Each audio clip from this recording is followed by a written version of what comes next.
to my mini vlog. Samahan nyo nga kami ngayon, Mare, sa aming pagpunta sa Kaibiyang Tunnel. Sobrang nag-enjoy nga kami nitong trip na ito, mga Mare, dahil napaka-relaxing naman talaga ng aming biyahe dito. So sa daan pa nga lang, mamamangha ka na talaga sa tanawin. Marami na nga ring turistang nagpupunta dito, mostly mga riders. At kapag ganitong summer nga, ang dami nga ditong tao. So mula pala sa Bukana hanggang dun sa dulo, umabot nga kami ng 1 minute ride dito sa loob ng tunnel. Magkahalong pagkakabanga at excitement ang naramdaman ko dito. At halos hindi nga ako masyadong humihinga nung nasa loob kami niyan. Pero ang mag-ama ko, sobrang iingay. Natatawa na nga lang ako dito sa mag-amang ito.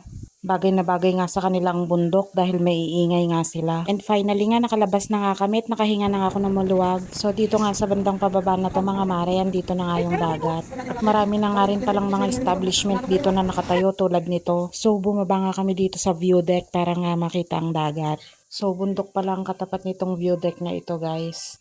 So dati-rati nga, way back 2018 nung hindi pa pandemic, nagpupunta kami dito, wala pang ganito dito. Bagong gawa nga itong view deck na ito at meron nga dyang nagtitinda. So sinilip nga muna namin saglit at tignan nyo naman, guys. Napakaaliwalas nga talaga at napakahangin nga dito. Napakaganda ng lugar at parang gusto mo na nga ring tumira dito. May mga pangilan-ngilang bangka at may mga yate nga din dito.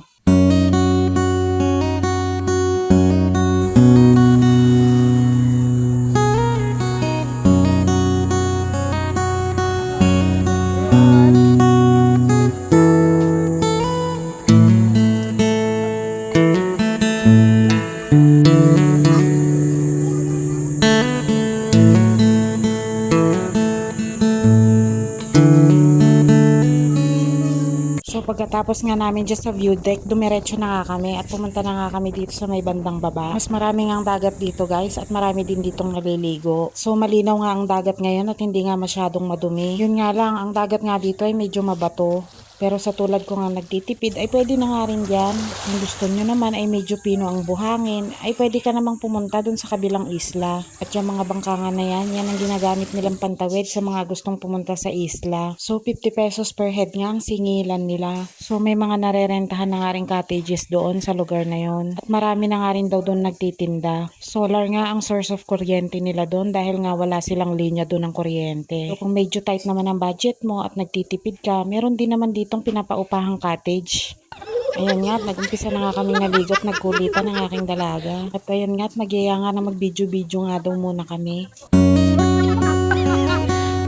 Kapa tayo! GG! Mag-inom GGSS! Ano to? Tutuwang ilong! Dito tayo!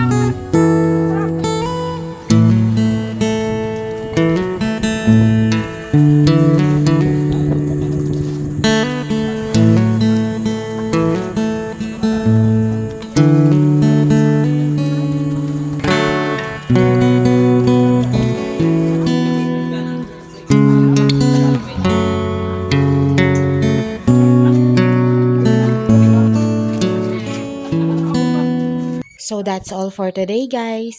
See you to my next vlog. Maraming salamat po sa inyong laging panonood. Ingat po tayo palagi. Bye-bye!